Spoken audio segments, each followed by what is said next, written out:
General Maxamed Nuur Galaal Allah u naxariistee waxa uu ku dhashay miyiga degmada Ceelbuur ee gobolka Galgaduud qiyaas ahaan sanadku markuu ahaa 1939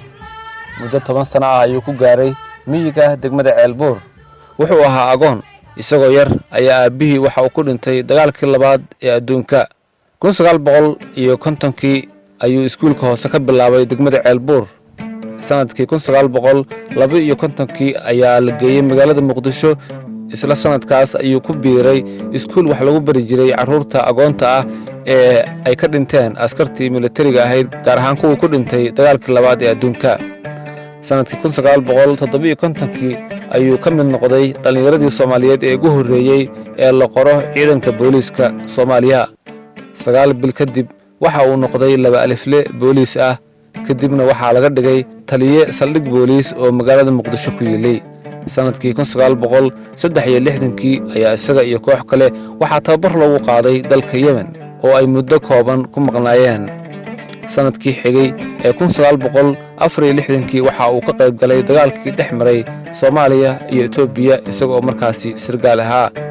markii dagaalkaasi laga soo noqday isla 1964 Maxamed Nuur Galaal waxa loo diray waxbarasho dalka dibadiisa ah gaar ahaan dalka Ruushka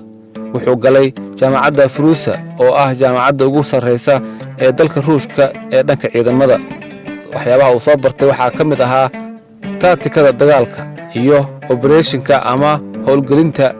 sidoo kale waxa uu soo bartay basaasnimada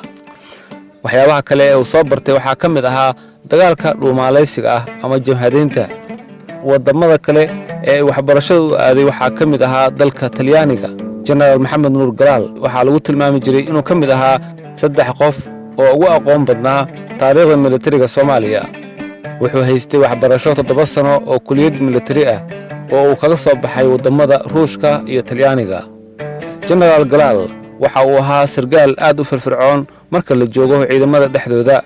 isla markaasna si hufan uga soo dhalaala shaqooyinka loo xil saaro General Galaal xilalka uu ka soo qabtay ciidamada iyo hay'adaha kale ee dawladda xilligaas jirtay aad ay u badnaayeen halkana kuma soo koobi karno balse qaar kamida baan ka xusnay sanadkii 1969 ayuu dalka dib ugu soo laabtay isagoo kabtan ah isla markiiba waxa loo magacaabay ku-xigeenka hay'adda sirdoonka dalka 1970 waxa uu noqday taliyaha ciidanka qaybta Beledweyne ilaa 1973 ayuu halkaasi joogay isla sanadkaas 1973 waxa loo magacaabay taliyaha hoggaanka sahanka sidoo kalena waxa uu ahaa aasaasihii jamhadii xoreynta Soomaali galbeed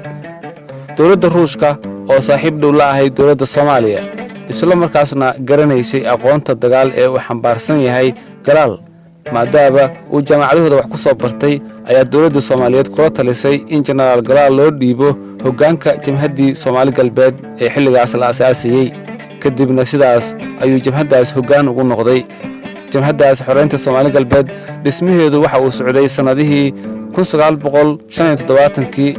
1976 ilaa 1977 Galaal waxa uu ahaa sargaalkii hogaaminayay ciidamadii Soomaaliyeed ee 1977 qabtay magaalada Diirdhaba General Galaal oo 80yadii khilaaf soo kala dhex galay isaga iyo hoggaankii sare ee dalka waxa uu ka mid noqday dhowr generaal oo dil loo qorsheeyay sida aan ka soo xigtay General Galaal qudhiisa xilli maqrib ah ayaa lagu weeraray guri uu ka deganaa magaalada Muqdisho balse waa uu ka badbaaday qorshahaasi dilka ahaa markii ay burburtay dawladdii militariga ahayd ee Soomaaliya 1990 General Galaal wuxuu ka mid ahaa saraakiishii sida weyn uga qayb qaatay dhicitaanka dawladdaas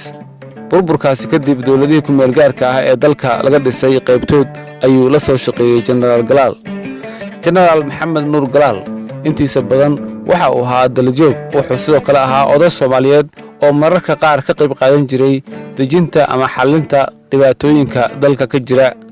waxa uu ahaa nin aad u xasuus badan oo aad uga sheekeeya dhacdooyinkii soo maray noloshiisa ama uu goobjooga u ahaa